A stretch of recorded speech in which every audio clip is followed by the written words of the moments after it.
the Department of English Literature and Language to pay tribute to the memory of a person who had worked relentlessly towards and achieved much in realizing the goals of education, Professor N.K. Jain.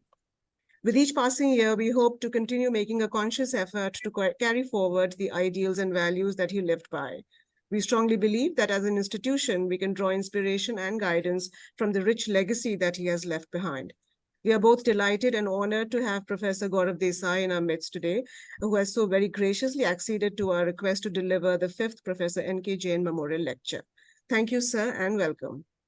I also welcome late Professor Jain's family, relatives, friends, and colleagues, and acknowledge the presence of some of his former students as well, who are already here or should be with us shortly.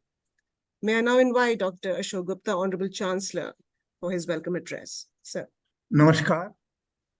A warm welcome to you all on the occasion of the 5th Professor N.K. Jain Memorial Lecture being organized by IIS Deemed to be University, Jaipur.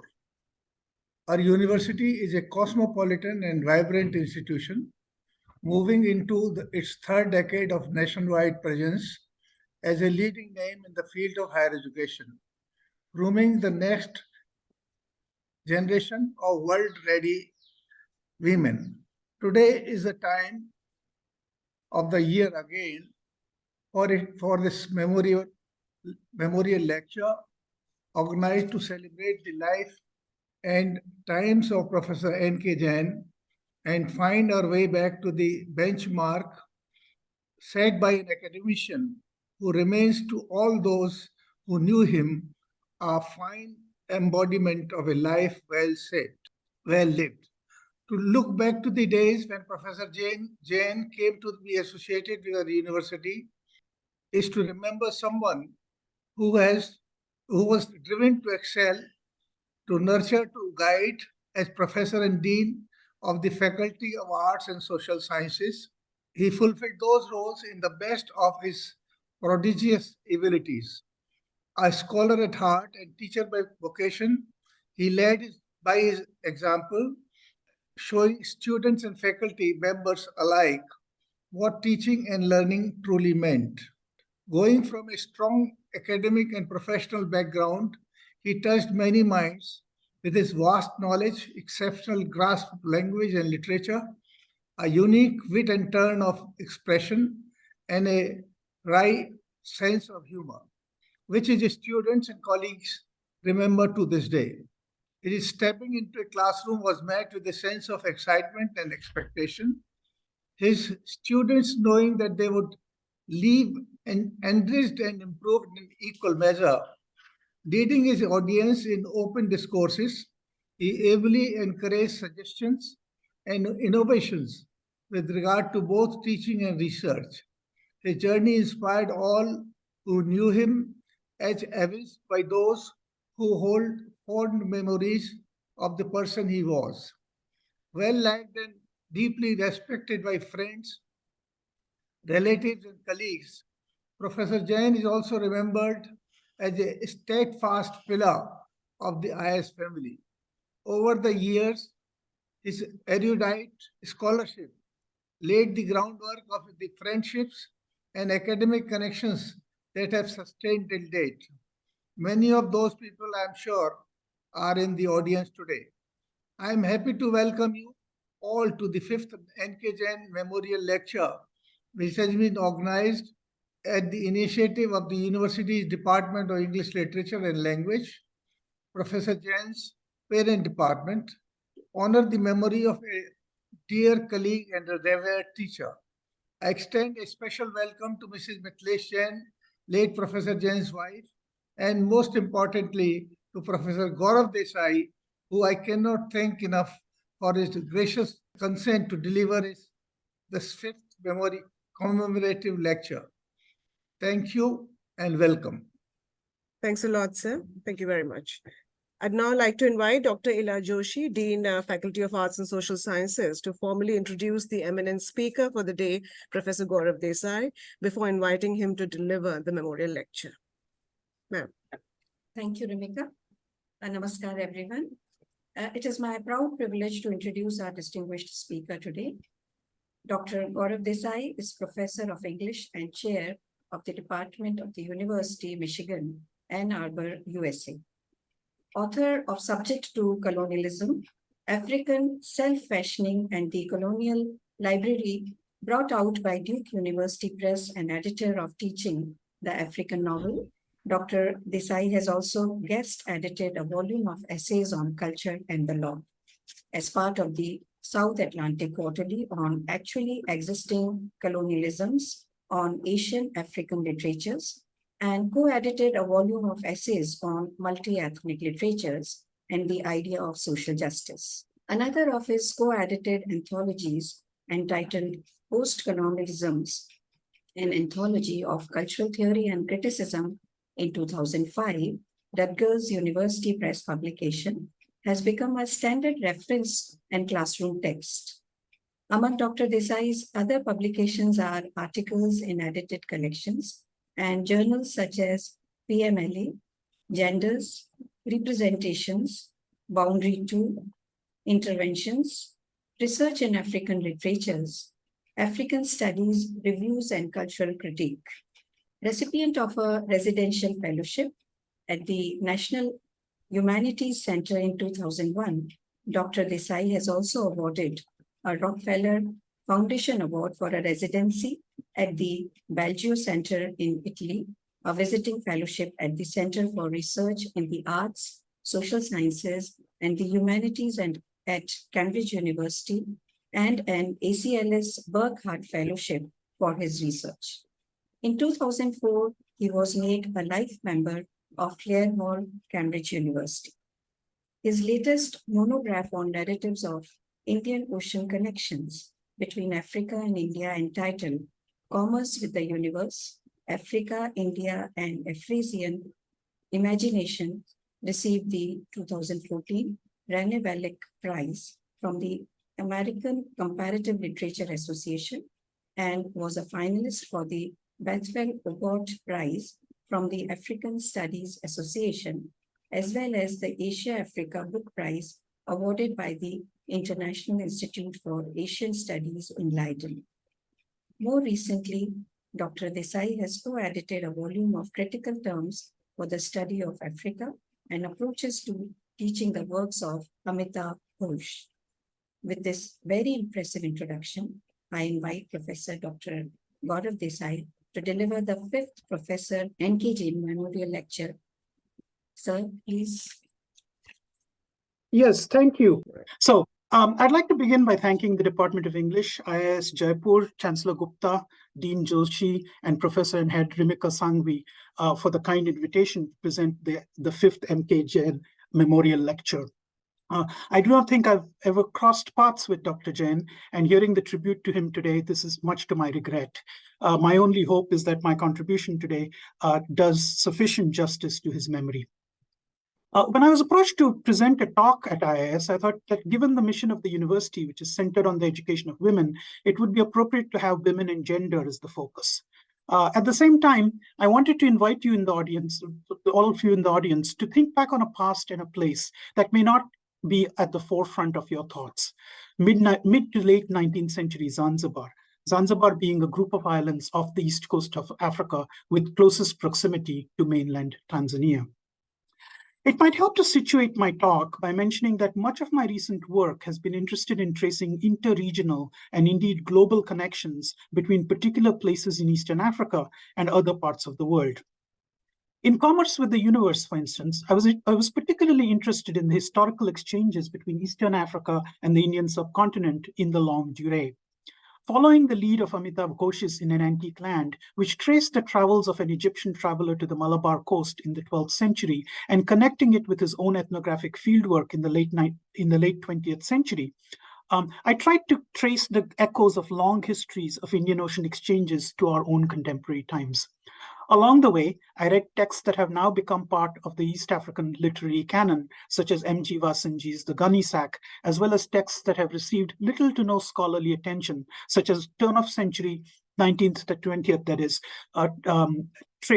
traders of South Asian origin who had traveled into the interior regions of East Africa. I was interested in reading the challenges as well as the opportunities they faced, the tensions and possibilities of interracial alliances, and the engagement and enactment of what I began to see as a vernacular cosmopolitanism. Published in 2013, my book was part of a larger scholarly turn towards oceanic and regional studies that had by then gained significant momentum. In part, this was, no doubt, due to the decentering of global politics away from the binarisms of the Cold War, but it was also the result of changes in epistemological and conceptual paradigms, away from the solidities and reifications of earlier formulations of the social world to more fluid, transient, and migratory imaginings of it. In the context of increasing awareness of the origins of traditional area studies in Cold War ideology, oceanic alternatives, whether Atlantic, Pacific, or Indian Ocean, emerged as routes of escape from the strictures of nation-state frameworks and interests. In East Africa in particular, the inward-looking nationalist response to these older paradigms has given way to a more expansive transoceanic perspective on the continent as a site of intercontinental exchange. I remain interested in my current project in both the shifts in our ways of thinking about the Indian Ocean, as well as the very concrete material mobilities of objects as well as individuals who traversed the ocean, especially in the 19th and 20th century. Before the dominance of airplanes, when much of the world's commerce and diplomacy was conducted over maritime routes, islands such as Zanzibar were central zones of trade. American merchants, primarily from Salem, played a significant role in the ongoing Indian Ocean trade, a role that was only to be diminished with the advent of the Civil War in the United States. Indeed, so significant was this trade that the United States Senate ratified a trade treaty with Zanzibar Sultan Said on June 30th, 1834, giving the states de facto favored nation status. One scholar has noted that between September 1832 and May 1834, quote, 32 out of 41 foreign vessels visiting the port of Zanzibar had been of American registry. They totaled 5,497 tons. Yet very little of this history marks our contemporary memory of American relations with Africa. How might attention to this history help us, at least those in the United States, reimagine and possibly reforge our current and future engagements with the continent?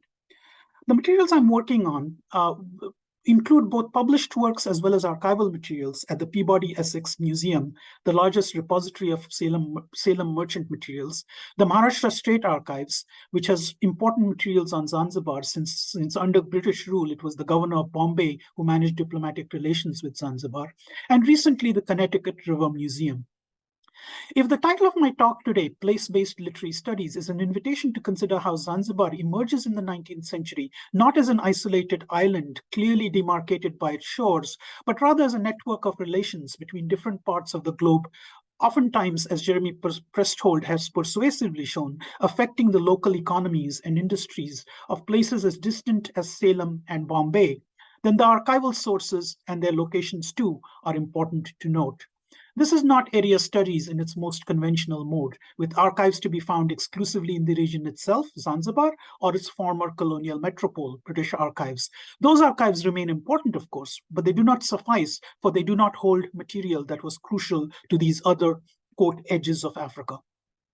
I will soon turn to a set of letters written by an American woman who set up a household in mid-19th century Zanzibar.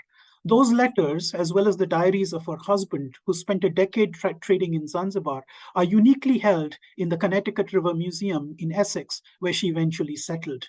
Or again, take the set of documents that I found in the Maharashtra State Archives in Mumbai related to the governance and operation of the asylum in Nasik and the industrial school associated with it. These documents, which I will not have the time to go over today, contain details and life narratives of young African boys and girls who were rescued from slavery in the Indian Ocean by British troops and brought to Bombay. After being educated in English, Marathi, and a particular trade, some of the boys, on becoming young men, went back to East Africa to join institutions such as the Church Missionary Society's Asylum for Freed Africans in Frere Town near Mombasa. The Bombay Africans, as they were called, were a significant force in the spread of Christianity to the East African coast, and some of them accompanied Euro-American travelers in their travels into the interior. Scholars who have examined the Church Missionary Society's archives in England have had much to offer us in terms of giving us a picture of the lives of these Bombay Africans, particularly in Freertown. But because the archives in Mumbai have rarely been tapped in this particular connection, less has been published on their lives as they lived them in the Nasik asylum. I want to be clear that while my archival work may sound more like the work of a historian rather than a literary critic, and while my book will indeed involve some telling of the history, my main interest is in narratives, representations, and the practices of individual and social self-fashioning. As such, the letters and diaries in Connecticut, along with the autobiography of Saida Salmeh, one of the daughters of the Sultan of Zanzibar, who eloped with a German merchant, soon became a widow and spent the rest of her life in Germany. The accounts of various Western travelers, merchants, and whalers who found themselves in Zanzibar in the 19th century, an account by the infamous slaver Tipu Tib about his journeys into the interior, as well as more literary works such as novels of the Zanzibari novelist Abdul Razak Zakurna, are the primary texts that I hope to study. For the purposes of my talk today, I'd like to discuss the diaries and letters of George and Sarah Cheney, turn briefly to the autobiography of Saida Salmeh, especially since many of the individuals mentioned by the Cheneys are individuals directly related to Salmeh and about whom she also writes. I cannot do justice to the full complexity of Salmeh's narrative. By the way, Salmeh's European name is Emily Ruete after she married the German guy, the German trader. So I will call her both Salmeh and Ruete, at various points in this paper, just so that there is no confusion. It's the same person.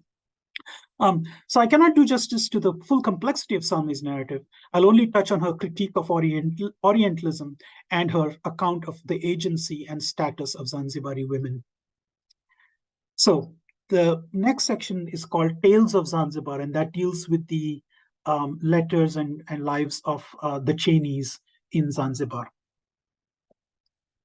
In an unpublished essay, Tales of Zanzibar, dated January 5th, 1942, Harriet Cheney Downing, the granddaughter of George and Sarah Cheney, reminisces about her childhood associations with Zanzibar, a place that she herself has not visited, but from where many of the objects in her household originate. A romantic halo has always been associated for me with Zanzibar, she writes, partly because of the picturesque cadence of the word, partly because it was there that my grandparents spent the first years of their married life. I grew up feeling that heaven and Zanzibar must be architecturally similar, end quotes. Downing reads from the diary that George Cheney kept on his first voyage to Zanzibar in 1850, a diary meant for the eyes of his fiancée, Sarah. The diary tells the story of the voyage there, the seasickness, and the loneliness and boredom of the voyage. As soon as the ship drops anchor, George notices the Sultan's harem. Quote, "The harem is not a magnificent edifice. There are some handsomer buildings in the city.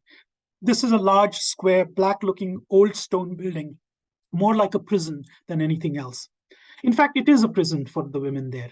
They cannot get out. The windows are barred and the guards are stationed outside," end quotes.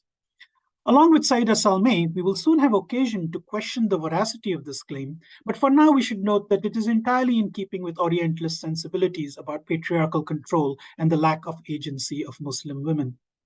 It is ironic, then, that even as he assumes lack of such agency on the part of the women in the harem, he finds himself befriended by Khole, a daughter of the Sultan, who sends him daily gifts and who, as we will see, continued to befriend the newly married couple once they had settled there. If Khole's benevolence towards George is in keeping with her generosity towards many others, and Salmeh testifies to this quality of Khole in her own autobiography, what is somewhat out of the ordinary is the interest in George that seems to have been taken by one of the Sultan's young wives from Persia. George finds the Persian, quote, high-strung but sweetly looking, and notes in his diary that her hair is jet black and that he has a lock of it. The Persian in exchange asks George to send her the miniature that he possesses of his fiancée Sarah and sends one of her slaves to fetch it. As it turns out, George later regrets parting with the miniature, and no attempt on his part to have it returned to him is of avail. It is difficult to surmise the exact nature of this relationship, but Salmeh's autobiography names the Persian as Shehzade and notes about her, quote, "She did not only drain my father's exchequer most wantonly, but violated many of our sacred laws. In fact, she had only married him for his high station and his wealth, and had loved someone else all the time. He was about to protest her conduct one day on her return from one of her excursions, and it was on this occasion that faithful old Nubi had saved him from committing a grave crime, end quotes. What grave crime the Sultan may have been about to commit is not stated, nor do we know for certain that these excursions involved George, but we do know that the Sultan divorced her and she returned to Persia, leaving George with a lock of her hair. George's diaries reveal a young man much welcomed and entertained by his fellow American and European traders in Zanzibar. There are several notes of drinks and donkey and horse rides with a German trader, and meals of curry and rice with a man named Jelly of the Salem firm of Jelly and Masuri. During a later trip in 1851, he writes of reading the Bible every Sunday along with Shakespeare's plays. He plans on learning Swahili, which he finds, quote, very musical, and writes of Indian merriments and festivals. Quote, it was pleasant and interesting to walk about the town, to watch them, and to stroll out into the country to see them dance. Here one would come on them, 200 or more, resplendent in white clothes and large red turbans, seated in a circle about the musicians and dancers. The musicians played on small cymbals, while a dozen or so banyans moved through their graceful dances, end quote. George's life as a bachelor in Zanzibar appears in these diaries as relatively free of strife or conflict, and he is waited upon by African servants who take care of his daily needs. This then is essentially in keeping with the romance of Zanzibar that permeates his granddaughter Downing's account. Newly married, Sarah and George sailed for Zanzibar from Providence on March 31st, 1853, and set up a home in Stone Town, where Sarah stayed for 2 years, returning to Providence in 1855, the mother of 2 young sons. Her letters to her sister Minerva are intimate and reveal a wife completely besought with her husband. Insisting that she is not homesick, nearly every account of her activities in the early letters muses on the current time of day back home in Providence and what her sister, her father, and others are likely doing at the moment that she's writing her letter. The first few letters, as one might expect, are about her new home and meeting the local inhabitants. If George has had preconceptions of the Sultan's harem, hers seem to be about the local inhabitants of Zanzibar. Quote, I have as yet seen nothing I would close my eyes at. I have seen no one perfectly nude. Some are dressed very tastefully, end quotes. Among these tastefully dressed locals, Sarah would count the Indian customs collector Jain, who calls on her and the other women who have arrived on the ship, offering them any needed assistance.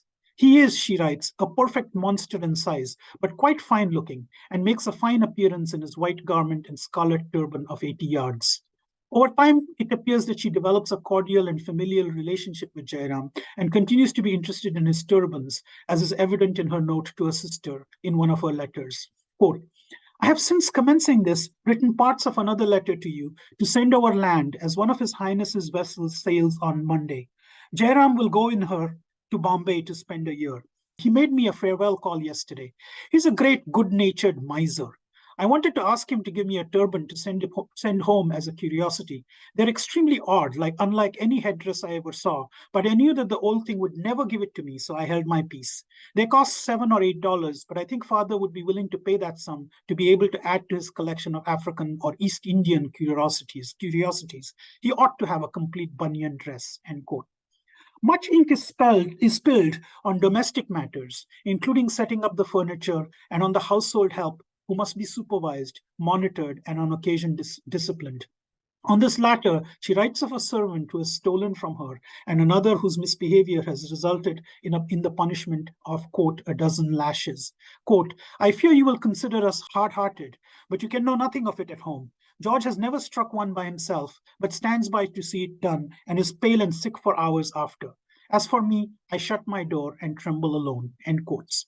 Indeed, Sarah soon discovers the privileges of being a white woman in mid-19th century Zanzibar and learns to calibrate social expectations. Quote, in fact, Min, I like our mode of living much. I am as independent as the wealthiest at home. I need not pick up my own handkerchief unless I please, and all with a trifling expense. I should be very happy to do more myself and have less of style, if so it can be called, but all do alike here. One merchant must live as the rest, or cannot inspire the same respect and thereby the same chance in trade among the Bunyans and the Arabs. There is but one grade of society here. If you do not live nearly on a level with them and associate with them, you must live entirely by yourself. So the world goes. Zanzibar is like all other places. The one who sports the finest clothes and writes a title by his name is the best man and must be quoted. And again, wishing Min could visit her, she writes, quote, "You would enjoy the novelty of our living, the lusciousness of our fruits, the simplicity of our occupations, and our happy, peaceful harmony, which is the whole light of our little dwelling." End quotes. The letters tell of various social visits to and from the households of other foreigners, as well as the more formal visits to pay respect to the Sultan and to visit the women of the royal family in the harem. It is here that the lavish commodities and lifestyle of the Sultan's family are described with objects and art from all over the world. Khole, in particular, continues to extend her generosity to the couple, showering them with almost daily gifts of fruits and other household products. Some medicine when Sarah is unwell, and new baby clothes for Arthur upon his birth. The get-togethers, dances, and meals at the foreign households are described as elegant affairs with no corners cut, suggesting a lifestyle of wealth and privilege. There are, of course, a few irritants to Sarah, such as another American woman who she doesn't like, who doesn't take a liking to, but must in the small social world tolerate. Quote, "She is a woman we would not associate with at home," or a captain of a ship that has anchored whom she finds anything but gallant. But all said, life in Zanzibar, with the occasional evening walks with fellow foreigners and the visits with Khole, is agreeable to Sarah.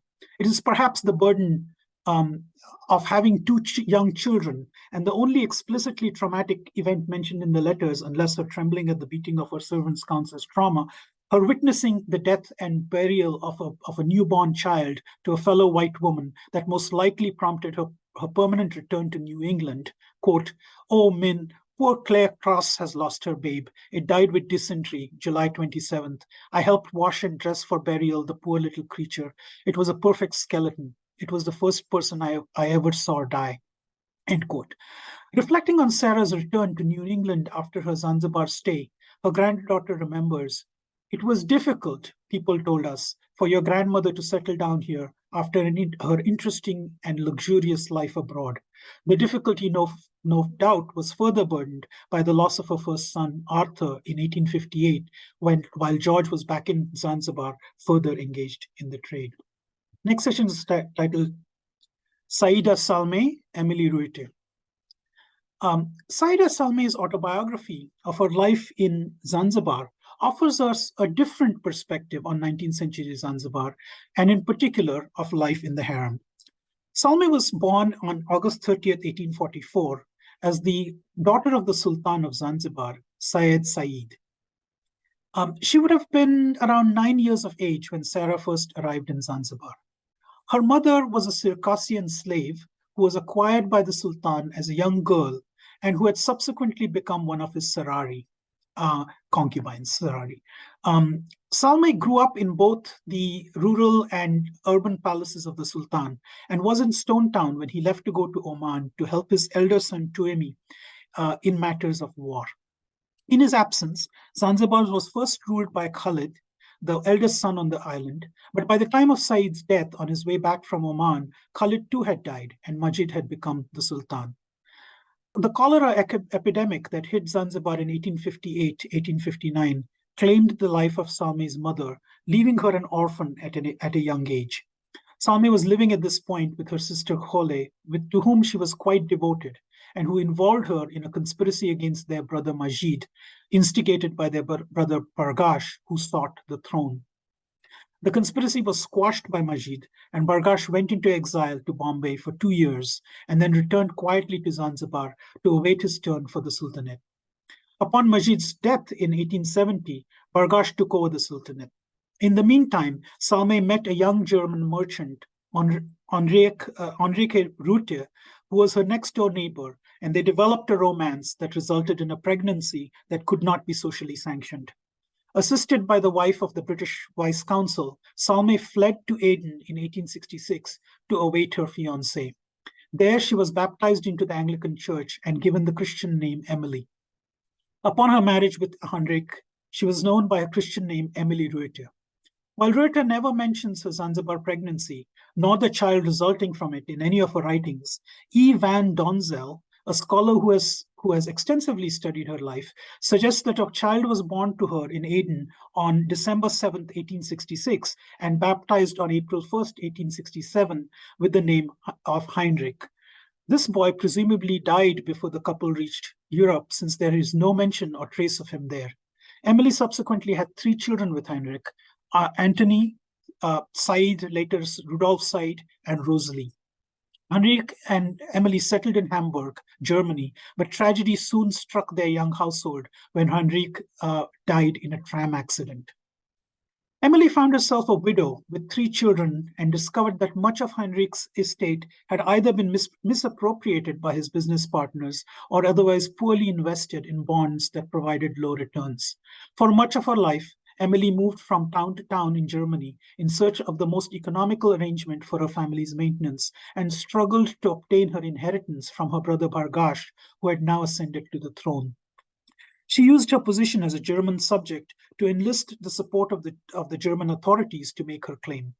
She traveled to England when Bargash visited in order to represent herself to him in person, but was cunningly prevented from doing so by Sir Bartle Frere, who was worried that she might influence Bargash and persuade him not to sign the British treaty on the abolition of the slave trade.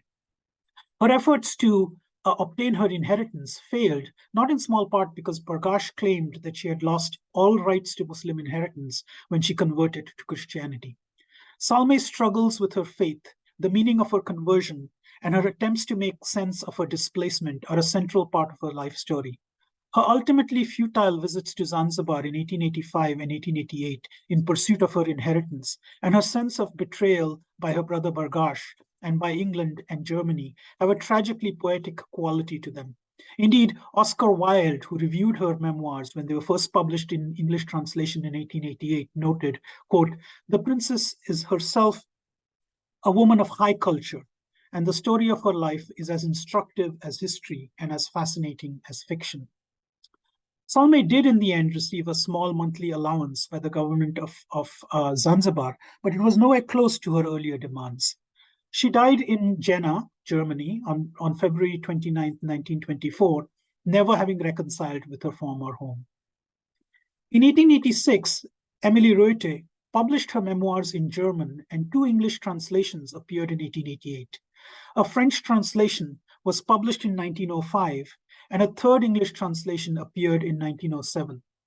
The memoirs were also translated into Arabic, and by 1985, 5 editions had appeared in Arabic. The book was widely reviewed in Europe when it appeared, including in newspapers such as Le Figaro, The Times, and The Post. More recently, in 1993, a new edition in English, edited by E. van Donzel, appeared, and this edition included for the first time texts that remain unpublished in her lifetime. So I won't be able to talk about all of those texts and the multiple publications, and I won't even be able to talk about all of the memoirs, but I want to focus on one chapter in her memoir called Women's Position in the East. So in a chapter in her memoirs titled Women's Position or Woman's Position in the East, Reuter begins by noting that she feels compelled to correct the, quote, false and preposterous views existing in Europe about women's position in the East and, quote, on the position of the Arab wife in relation to her husband. Anticipating Edward Said's Foucauldian critique almost a century later, Reuter expresses her own impatience with Orientalism. Quote, in spite of the easier ways of communicating these days, the East is still too much considered the land of fairy tales, about which all sorts of stories may be told with impunity. A traveler making a few weeks' tour to Constantinople, to Syria, to Egypt, Tunis, or Morocco sets about at once to write a big book on the life and customs of the East. He has been able to judge only quite superficially of these and has seen absolutely nothing of domestic life. He contents himself with setting down the distorted stories and second-hand accounts of the French or German waiters at the hotel, or of sailors and donkey boys, and considers these sources of information perfectly reliable and trustworthy. But even from these, there is not much to learn, and accordingly he throws the reins over the neck of his imagination and gallops away into fable land. End quotes. The memoirs then are Ruete's attempt to offer a counter discourse to the Orientalism that surrounds her. It is a text that is at once autoethnography, a partial history of the Omani Sultanate in Zanzibar, and a vehicle for Ruete to make larger claims both on behalf of her social status and her inheritance. The two most pressing issues that Ruete highlights in her engagement with European perceptions of the East are those of the role and position of women and of slavery. In both cases, Ruete moves between description and comparison, thus ensuring that her readers get both a sense of the position of women and of slaves in Zanzibar, but also of how these positions compare to the customs of Europe. She begins her account of women by noting first the class and status differences between women. Thus, she asserts that the legitimate wives of an Arab man, quote, stands in all respects on par with her husband, and she always retains her rank and all rights and titles emanating from it to their full extent, end quote. The Sarari, or the purchased concubines, have a lower standing, but once they give birth to a child, they are considered free. Ruete notes that the social restrictions of wailing and the separation from unrelated men are also rank dependent. Quote, poor people who have but few or no slaves at all are obliged on this account alone to go abroad more in daylight and consequently enjoy more liberty, end quotes. While admitting that the, quote, seclusion of women has its unmistakable drawbacks, especially on single unmarried women, Ruete also notes that, quote, a great deal of sentimental pity is wasted on the Eastern women, end quotes. Muslim women in Ruete's account have agency, in some cases even more than European women.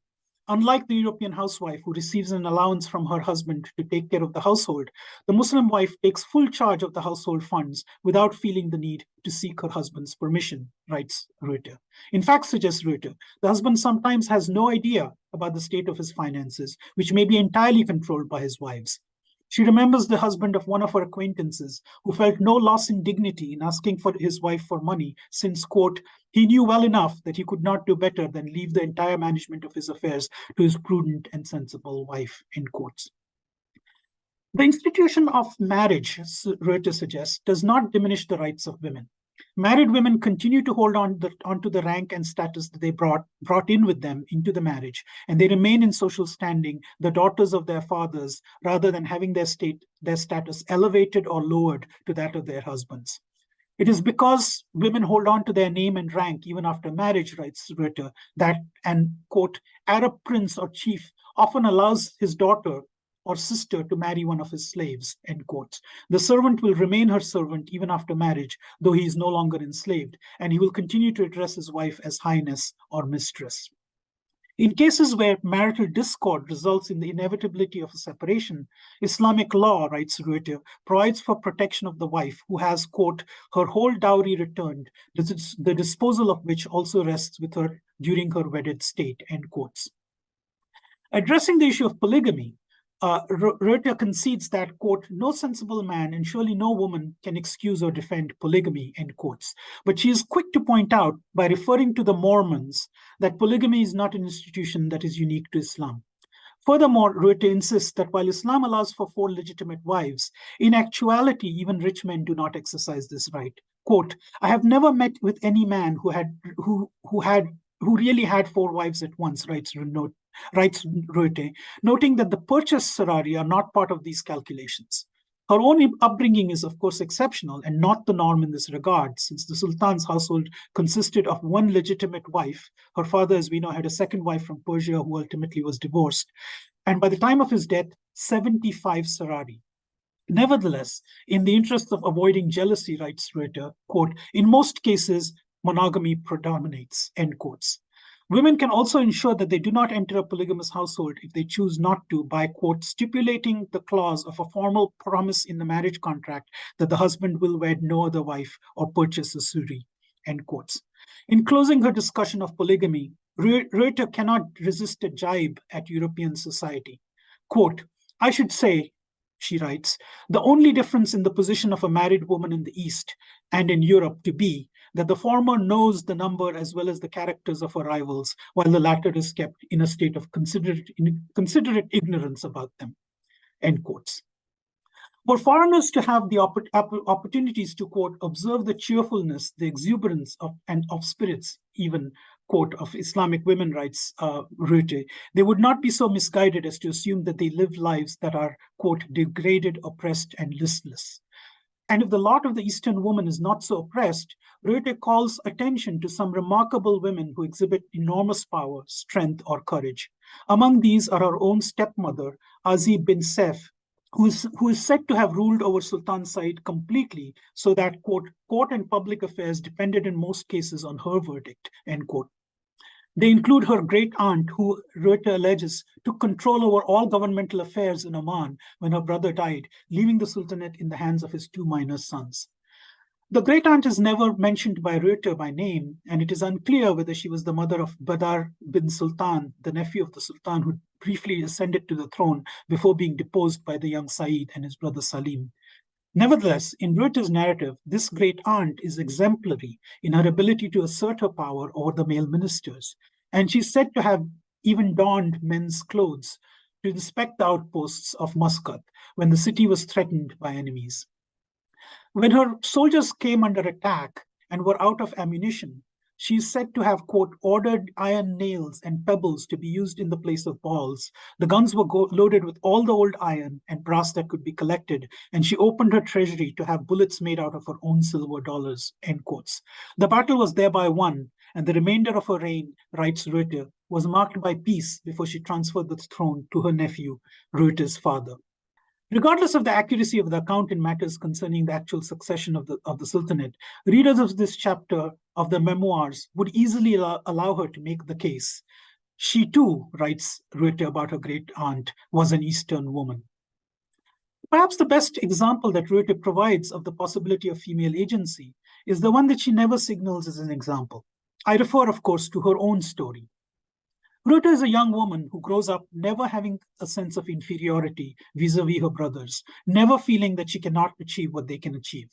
As a young girl, she enjoys the pursuit of cockfighting, and she develops a passion for horseback riding, fencing, and for guns and pistols, the latter of which she expresses an avowed preference for over fancy needlework.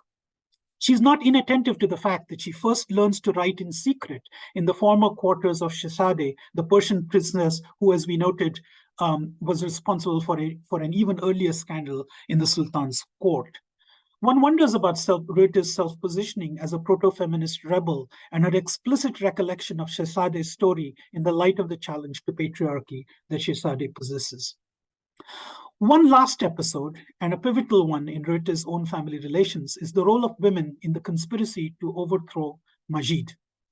When news of the conspiracy got particularly heated, Majid decided to protect his interest and exercise control over activity around Bargash's house. There were rumors that Majid intended to either imprison or expel Bargash and his supporters. At this point, the women, quote, undertook to carry out the most dangerous missions without regard to existing custom, end quote, since they would not be molested. Ruyter presents a detailed account of the blockade of Bargash's house and the inventiveness of a woman who made a canvas hose to pump water into the house so that the captives would have drinking water. When it is time to attempt an escape for Bargash, Ruyter and her sister Khole, along with some other women, enter Bargash's quarters and smuggle him out in women's clothing despite his protests. Despite his later capture and defeat, what is clear from this narrative is that without the help of his sisters and their fellow women, Bargash would have suffered an earlier defeat. In the longer version of my treatment of Ruyter's narratives, her autobiography, as well as her originally unpublished letters home, I assess the ways in which she becomes both a player and the played in the sure ascendancy of European colonialism in East Africa, and the competition between the Germans and the British to gain power in East Africa. That story is too intricate to be told today, but I hope that at the very least, Saida Salme's / Emily Reuter's narrative has given us cause to question the nostalgic and romantic tint of readings of Zanzibar, not just by Harriet Cheney Downing, but also by Sarah Cheney and others who continue to write in the same vein. If to the likes of Downing, the Zanzibar experiences of her grandparents filtered through their diaries and letters read like a visit to an untroubled paradise, we might want to take a moment to ask, as Supriya Nair has done in a different context, about some of the tensions and pathologies of paradise. Okay, I'll stop there, and because I want us to get into a discussion mode. I think I spoke for about 40 minutes, I think. And Yes, about that much time. Yeah. Wonderful. Thank you very much. First of all, I don't know, I have to do this bit of a, applause, maybe standing even on behalf of my colleagues. It's close to what, 3:30 a.m. or something at your end. How could you have said yes to my request? I'm still not, over that yet. And I'm reading that consent email of yours, since last night, thinking that, did I get it right? So thank you very much. I mean, the audience needs to know this. It is close to 3:30 a.m. at your end in Michigan. And really can't thank you enough, sir, for doing this and, with no terms and conditions. Thank you.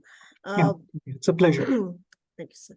I think what you've done is to sort of stimulate us into thinking how you have interrogated these critical concerns, with regard to gender, domesticity, and women's agency, as the title of your talk claims, in the context of 19th century Zanzibar. And you have indeed made an extremely strong case for place-based literary studies. And I hope students and scholars and also my colleagues, and for myself as well, this is this very, very interesting novel and emerging area of concern for us as those in the fraternity, to be able to locate and situate our scholarship also in places that are beyond the ones that are obviously within the sort of mainstream view. So that peripheral vision needs to now come in. So thank you once again for opening up this entire area. It's time now for inviting comments and queries. I request members in the audience to unmute, but before that, if you could raise your hand, so we'll know who we need to unmute. At the moment, it's a centrally mute all function that we have applied, so that there's least amount of disturbance to the speaker while he was making his presentation. So you could just raise your hand, and then we unmute you. You ask your question, interact with sir. It'll be better if you also turn on the video and then go ahead. And my colleague, perhaps maybe Ms. Smita Sharma, Dr. Angela, they can sort of help navigate through and do a one by one. I mean, raising hand is just to allow, turn taking. Otherwise, you can unmute and go for it. I mean, we'll ask the tech support team to unmute all. Anyone, students, colleagues, there are researchers, friends of Dr. Jain, senior colleagues of ours, and also people from other departments and disciplines from our university. I can see a few from biotechnology and other branches of science, life sciences and earth science. So that's heartening to see them in the audience as well. Anyone at all? Is Professor Unikrishnan still here? Professor Gurubdesh Singh, Dr. Lakshmi Kannan. You could even type out your query in the chat box saying that, could you please unmute, so that we know, in case you're not able to raise your hand, because one does see that as a concern. Of course, there is something from Shafali. Absolutely, Shafali, you are most welcome to say something on behalf of the family and on your personal behalf. I will not introduce you because I want you to introduce yourself to Professor Desai. So yes, please go ahead, Shafali. I request the tech team to unmute Shafali Martins.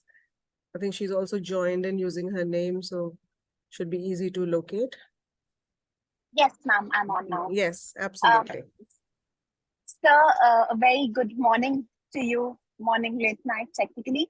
So first of all, I'd like to thank you for this really, really informative and contextual talk, and it was extremely engaging. Even though you were talking, but I'm sure all of us felt extremely involved. I'd also like to thank you on behalf of Dr. Jain's family, because I happen to be a former student of his and a family friend. So, and now a scholar at IIS. I would really like to thank you for this extremely informative and sort of detailed talk on topics that concern us as much today as they did. I mean, as part of our coursework, we are studying some of this. So you've put everything so much in context, sir, and especially in your 40 minutes of talk, you've gotten at least 400 hours worth of content. So I really, really would like to thank you on behalf of information you have given us, connecting it, making it so relevant for us. We talk of conversations 200 years ago, and I mean, we talk of a time 200 years ago, and it is still so very relevant. We are looking at the same thing in India as well. So thank you so much, sir. This was really, really brilliant and informative. Thank you. Thank you. I appreciate it.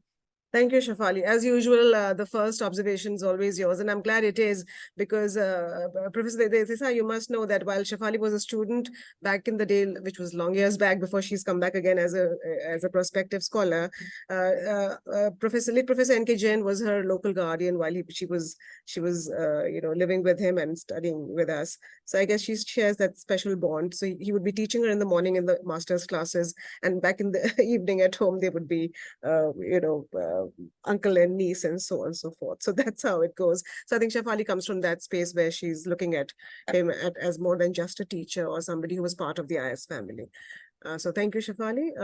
Anyone else, maybe from the department, quickly introduce also my colleagues, sir. It'll be a pleasure for each of them to say a quick hello to you. There's Dr. Angela Singh Behla, Ms. Smita Sharma, Dr. Sucharita Sharma, Dr. Rani Rathore, Mr. Bhaskar Banerjee.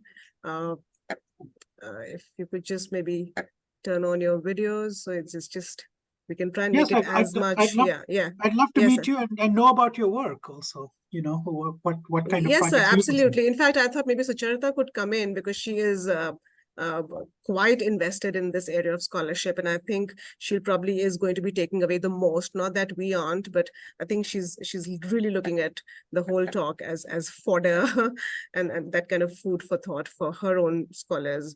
So Sucharita, do you maybe want to engage with Sir for a bit before we go to Lakshmi, ma'am, because Dr. Lakshmi Kannan has something to say as well. We'll come to you in just a bit, ma'am. Sucharita? Namaskar, sir. As Ramika ma'am said that I am quite interested and thankful to ma'am to give me this opportunity. Because, so one of my scholars is also working on Abdul Razak Gurnam. So when you mentioned Zanzibar, and when we were talking about these narratives and how you've connected, you have brought in the whole idea of the African identity. So this is how I felt that this topic is to connected to our area also, and then it is basically about women. It focuses on gender.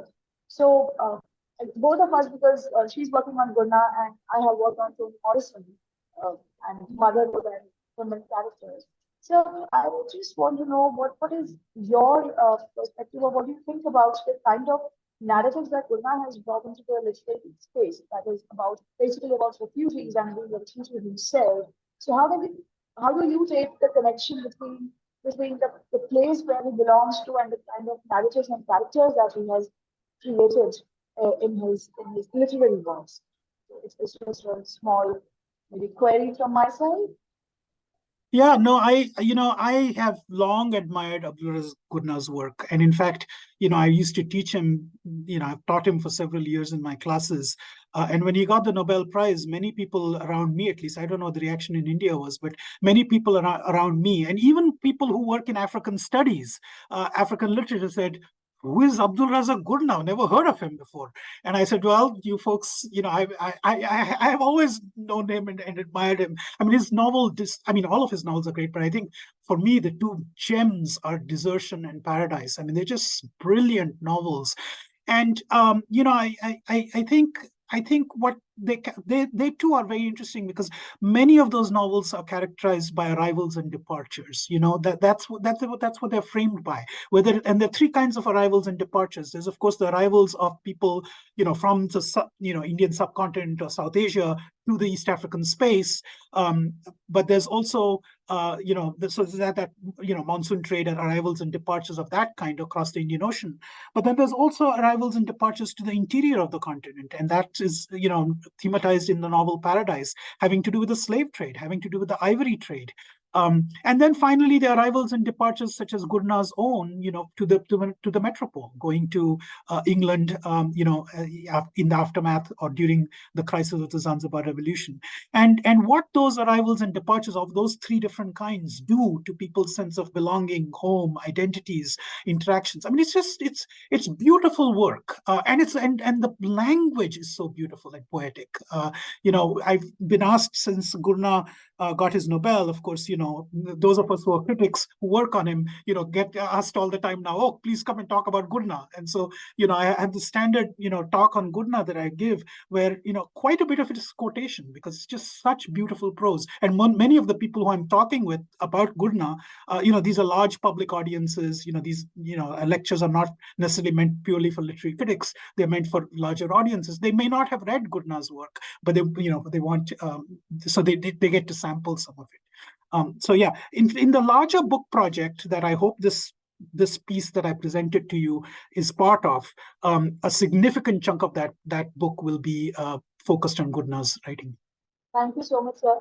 I think what you have said has also given me 20 points, and not only to be a scholar too, to enrich her work, also to make her journey more interesting. Thank you again. Thank you. Thanks. Thanks, Sucharita. In fact, not just yours, Sucharita, even my scholar will probably go back much more enriched than I thought she would, because she's a Ghosh scholar, so one of them, and she is looking at Ghosh, the activist, not so much, back in the day novelist. So she's looking at, his climate concerns much more, and the whole idea of, where do we go from here, and the whole idea of ecological entanglements. So I think some of your work is going to be strongly recommended to her, for her to look at, and to get that kind of theoretical sort of grounding in terms of how novelists are engaging with critical issues. And, it's no more a literary theme anymore. These are real issues, and, they're in your face, they're imminent, if not already, engulfing us. Thank you. There's Dr. Lakshmi Kannan. Of course, she needs no introductions. A creative writer, a poet based in Delhi, has several novels in English and her own mother tongue. She's a prolific writer, good friend, much senior, but I show her off by calling her a good friend of ours. She says that because it's such an interesting talk, one realizes that Zanzibar has that sort of an importance where you do notice and note that the locale, the place does figure very centrally, or needs to figure very centrally in any kind of theoretical discourse. Lakshmi ma'am, would you like to say something in person, as much as virtual person that we can afford ourselves? We can have you unmuted, and then maybe you could just engage with sir directly. I request the tech support team. Can you hear me? Absolutely, Yes. ma'am. Loud and clear. Yes, ma'am. See, like when the topic, I saw the topic as a place-based literary study. I found it very, very intriguing, frankly. And then after I heard Dr. Desai, I realized, the concretization of, of a literary study by mooring it into its geographical locale and its socio-political background. It's so very important. I mean, even to stress it for me, I feel that I'm saying something very basic. But actually, it does a lot of, it gives a lot of body to our interpretation of a literary text and our understanding of the character. So I thoroughly enjoyed Dr. Desai's taking us to Zanzibar, to that time, early 19th century, and amongst other things, letters, how they resort to letters to communicate. It's an old world charm now, so I look back with nostalgia. Thank you so much for inviting me. Thank you so much, Dr. Kannan. If there's people waiting in line to speak, I'll let them speak. But otherwise, I might be able to, give you a little bit more in terms of my thinking about place-based literary studies. Please do, sir. Please. Yeah. I mean, I do have a colleague who will probably engage with you. Angela, just wait it out because we have something more coming. Why doesn't Angela go first? That's all right. I mean, Angela, do you want to? No, go ahead. Go ahead. Okay. No. I think You can then do go it ahead. afterwards. No. I guess I just make your query and then probably then sir maybe lapses into Namaskar, sir. It's a pleasure having you here, and thank you so much for. I'm just stealing the opportunity here right away. So the question is, what problems arise in presenting and reflecting upon the histories of slavery and abolition? Just if you can throw some light on this. Yeah. This is very important, and it's a major part of Rueta's text. Just as there's this chapter on the women's position in the East, she has a chapter on slavery, and Rueta has a very complicated relationship to slavery. To the extent that, again, just as she wants to say, look at the ways in which the West has talked about women in the East in these very problematic ways, she wants to talk about the problematic ways in which slavery is talked about in the West, about slavery in the East. Now, in doing so, some of us reading it today might, get a little worried because she ends up almost defending slavery, right? She ends up saying slavery is not as bad as you people make it out to be. Slavery is not, like it is in the other parts of the world, like plantation slavery and things like that. Slavery in Zanzibar is really about taking care of people. It's like, this is a social network, social, what's the word I'm looking, security network in some way. So she comes across as being overly defensive about slavery. And as you know, and as I mentioned very briefly, the British were at this time trying to get abolitionist, agreements put in place with Bargash, who's the guy who was ruling the ruling, and they didn't want her to meet him because they felt that she would influence him and stop him from signing the treaties, the abolitionist treaties. Now, the one thing that we do need to keep in mind is of course, especially when I teach in the US, where there's a very set understanding of what slavery is, because it's based on the transatlantic, plantation slavery model. I have to remind people that Indian Ocean slavery looks very different. So, for instance, a vast majority of Indian Ocean slavery is not so much about plantation labor, but it's about concubinage, right? It's essentially, like the Sultan of. Like Sultan Said, who has, what did I say? I forget the number, 65, 75, concubines. And by the way, concubines from all over the Indian Ocean context, including Caucasus, right? There are white Circassian slaves, right, who he purchases and has children with. That is very much part of Indian Ocean slavery, which is not the norm, necessarily in plantation slavery. The other thing about Indian Ocean slavery is the fact that slaves come from, there is no unidirectional slavery, right? Slavery is multi-directional. People are moving across different regions. So there are different systems in place, systems of practice in place, which is not to say that it should be, treated as just wonderful and whatnot. I have a critique in my book on Commerce with the Universe, where Amitav Ghosh, when he's writing about Indian antique land, he has a certain sort of glorification of slavery, the slave and the master and the slave relationship, Ben Yiju and the slave who's, he reads in a somewhat nostalgic and romantic way, and I have a strong critique of it in my book, because I turn to the various edicts in both Jewish, mainly in that particular case in Jewish law, which talk about, all the punishments that would be made upon the master if the slave was ill-treated. And I say that, look, those edicts would not exist if the master was not, in fact, treating slaves badly, right? The edicts exist to prevent the abuse of slaves. So it's a very complicated, it's a complicated story, and Rueta does not give us an easy answer to it. I hope that helps. Yeah. Definitely, sir. Thank you so much. And I've jotted down major points I've taken down, and this is going to help my student also. One of the PhD scholars under me, working on Afro-American literature. So definitely, it is going to help her, and definitely it's going to help me. Yeah. Thank you so much. Thanks so much. Thanks. Yeah. Quickly, before you go to that other meaty part of what you proposed to talk about, sir, I'm also reminded of the Ottoman kings. There too, the whole idea of purchasing concubines for, for the sake of increase in progeny. That too was, I think, pretty much, and it continued for probably a good number of years. So one's reminded of that as well. Yes. Yeah, Yes, this sir. is a continuation of that. I mean, it's the Correct, same. correct. Yeah. Absolutely, absolutely. Anybody else from the department? Ms. Smita Sharma, would you like to, or Dr. Rani Rathore? I think she was around somewhere with her camera. But Smita, would you like to engage with sir, or should we let him? There, Rani is as well. So if either of you has a comment now, maybe we can keep it for later. Either way, because sir does have something more to share. So I guess we can maybe go into that bit. Unless you want to just make a quick comment. I think. Yeah. Go ahead. Smita. Yeah. Namaskar, sir. Thank you so much for your wonderful lecture. We have a colleague, Rani ma'am, here who wants to ask you a question. So I would allow her to do that first. Yes, Rani, please go ahead. Namaskar, sir. Very good afternoon to you. I'm Dr. Rani Rathore from the Department of English.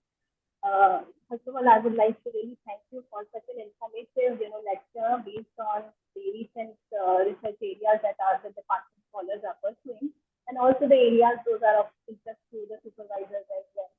So I have, it's not a question, sir, but an observation also that, always we find that, there are novels and, the writings being written and based on the idea of slavery, and also wherein we find that how from time to time, it has evaluated, but, evolved and has come up with a very different way of understanding the idea of slavery.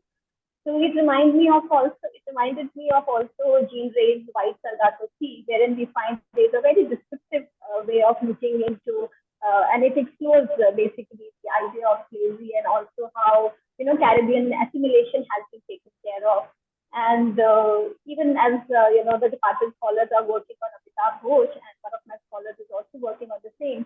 So again, how natural calamity or the changing climatic conditions are all, responsible, and, somewhere coming from the downline from the idea or the times of colonialism.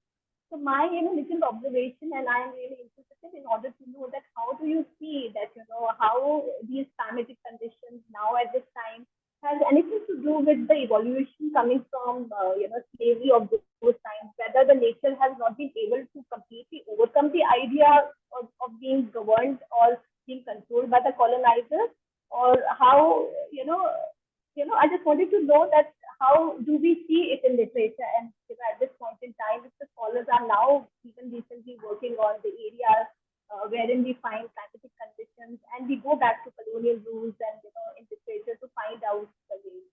So this is only a kind of... Sorry, I thought, your audio was breaking up a bit, so the last part I couldn't quite hear. Maybe you could repeat it, or maybe Rimika, I think your audio might be a little better if you could repeat the... I think, sir, what she's checking on with you is regarding, how this whole shift in the, interest towards climate crisis, is impinging upon the kind of literary studies work or project that we and scholars are launching, themselves onto. So how much of that perhaps comes in and sort of cuts across the way we respond to literary text today? I mean, how much environment, and where does, between environment and ecology, and between the Anthropocene and the and the pure text. I don't know, Rani, if that's what you were trying to.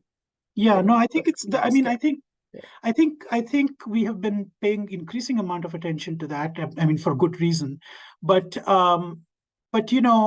what I would say is that ecological concerns, have always been with us, even if we don't, even if we may not have paid attention to them. In fact, in a minute, when I share with you some of the stuff I was telling you about, you will see how even in the 19th century, there were real environmental and animal kind of animal studies kinds of questions that came up, that only now we're beginning to, fully come to terms with when we think about that. But yeah, I mean, work like Amitav Ghosh's and, work that eco-critics have done, not just in the West, but primarily, interestingly enough, in the places like islands, which are themselves most vulnerable. I think that's what's going to, make us confront these issues. I mean, the whole disaster, I mean, climate refugees question is huge. I mean, it's huge even in your part of the world with the whole area of the Sundarbans that Ghosh writes about as well. So yeah, I mean, this is certainly something on people's registers right now. So let me maybe show you a few slides, because I wanted to, I mentioned place-based learning and place-based study, literary study, and I'm still trying to develop what I mean by that. So on the one hand, it means, looking at one, a concentrated space, and an island is a very good space to look at. But the myth of islands has always been that, it's an island, it's isolated. And my point is precisely the opposite, which is to say that, in fact, we have to look at centripetal as well as centrifugal forces. And again, as I was saying with Gurna, arrivals and departures. That's what islands are marked by, I think. And I want to share with you a few slides. Let me see if I can open them up and share them with you. Ivory Tun is a small town in Connecticut, USA. In Connecticut, which is where the Cheneys were from. You remember Sarah Cheney and George Cheney? I read the letters from and talked about it the first part of my talk. They are from this region, and that's where they came back and settled, in this general region. I want to just share with you a few slides on this. So this is just a welcome to Ivory Tun, and you can see the elephant and the ivory, elephant ivory. There's a town next door called Deep River Landing, and I want to just read something here. For more than 150 years, this landing was the center of Deep River's busy traffic, etc. And when you go down to the center of that board, one of the largest, a 400-ton brig launched in 1861, was named Music for the town's role as the nation's leading manufacturer of ivory piano keys. To supply this trade, elephant tusks shipped from Zanzibar arrived at this landing at a rate of up to 12,000 pounds a month. The finished keyboards went out each night on the Hartford, New York steamboat, etc., etc. So Deep River Landing and Ivory Tun, the next town next door, were very, very heavily implicated in the ivory trade. As you see in this sign here, in 1809, George Reed began a business manufacturing ivory products at the site now occupied by Piano Works. Okay, and the Pratt, Reed and Company factory became the nation's main supplier of piano keyboards. So what were George and Sarah Cheney doing in Zanzibar? I never answered that question. We never asked that question. They didn't just go out there on a romantic honeymoon, right? They were there for 3 years, and George was trading. What was he trading in? He was trading in ivory, and that ivory was being shipped back to Connecticut so that we could make, that could be turned into ivory combs, but mainly piano keys for pianos. So let me show you. This is the original factory, one of the factories, which is now a fancy condo building, apartment complex called Piano Works. But this was the original factory where those ivory tusks would come in and be converted into keys. There's a little sidebar to get into the condo building with ivory. The town is full of references to this history. Elephant Crossing is the name of a little curio shop in there. And streets are named after ivory, Ivory Street. This is the machine which allowed for the manufacture of ivory combs. The ivory comb lathe was created, and that really led to the rise in the importation of ivory into the United States. You can see the comb being made there.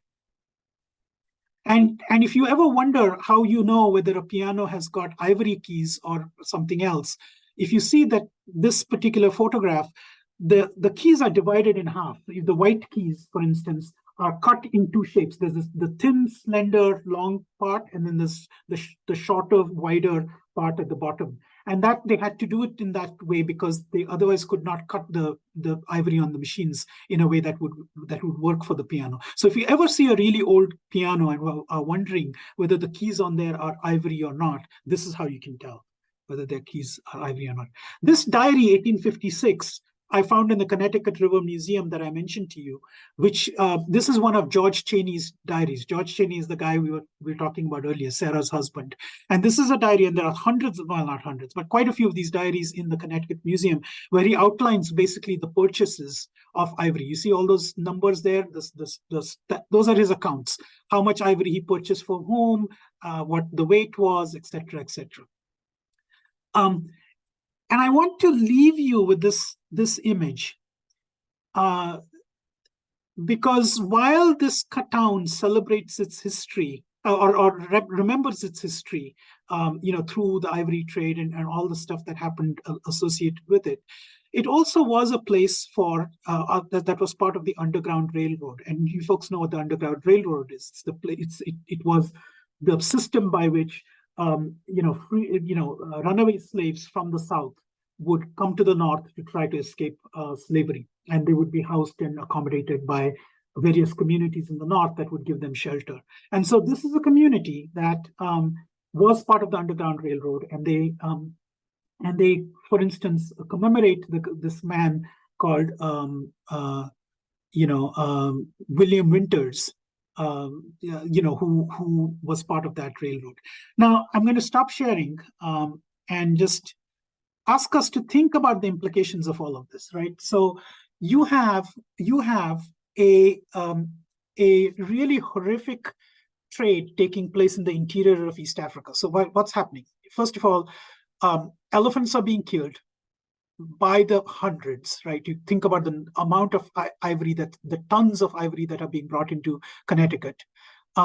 They are being brought there to serve the interests of a rising middle class bourgeoisie. The piano was the centerpiece of a middle class household, right? And so this was in order to appease the interests of a middle class household, all these ivory pianos were constructed, and those pianos came with ivory keys, for which a whole lot of elephants were being killed in the interior.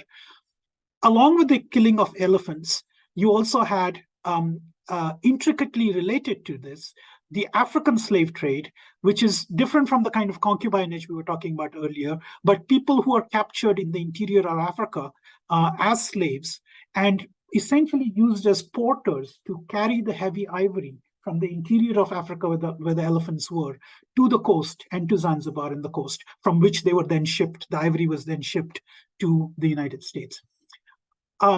Thousands of people, thousands of Africans died as part of the slave trade, because with just the sheer hard work of carrying all that ivory from the interior to the exterior would have exhausted and depleted people. But there was also illness and disease that affected these folks. So thousands of people died. Even before reaching the coastal areas of Africa. And so there's the irony, right? On the one hand, there's this town that celebrates the fact that it's a town that helps rescue and protect runaway slaves from the south of the United States. But at the same time, its entire wealth and identity is built around a horrific practice on the East African coast or the East African interior that depletes lives not only of the elephants, but also of human beings. So there, as I say, the ecological concerns have always been there. We have not always been open to them. We have not always seen them, witnessed them, or spoken about them. But I thought it might be interesting. And also, so this connects back to the question of, again, place-based learning. So the book is about Zanzibar. But where is Zanzibar? Zanzibar is not just on the island of Zanzibar. It is also in the asylum in Nashik, where the young African boys and girls are being rescued in the Indian Ocean and shipped off and educated. It's also in Connecticut, where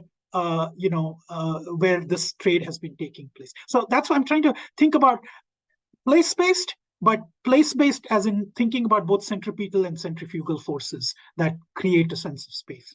Anyway, I thought that might help give some more clarification. Absolutely. So I think it takes at least me back to, I think it was Uma Parmeshwaran who did at some point say that, don't know about home being where the heart is, but home being where the feet are. You see, and so, if the feet are, at a particular place at a particular point in time, so that's home. So I think place and space and the whole idea of local setting is suddenly making so much sense today. Thank you so much for this kind of an expository nature of the talk. You have very deftly covered a lot of ground, like I said earlier, and addressed issues concerning travel, cross-cultural exchange, the institution of marriage, the role and agency of women, and of course, their self-fashioning of identities. The whole idea of looking as the concubine woman as someone who can be looked at as someone else and not just somebody who stands for a particular sex trade sort of idea of how bodies are consumed also in literary scholarship, apart from how a lay reader would approach a subject like that. I don't know about any other members in the audience who may want to talk at this point, or there's nothing in the chat box as well. I'll quickly invite Ms. Smita Sharma to maybe engage with you very briefly before I do that little vote of thanks speech and thank you all over again. Yes, Smita? Namaskar, sir. Sir, I have a small question.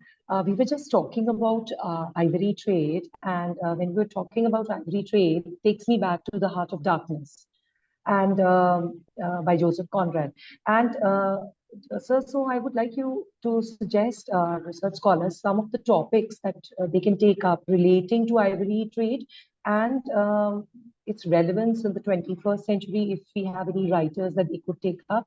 That's a good question. I mean, I don't know about contemporary writers, but in fact, in the little write-up that I had, which goes along with the slide show, and you can Google it. If you Google just Desai and then ivory ton in Zanzibar, you will find an online journal in which I've published a piece about this whole trade.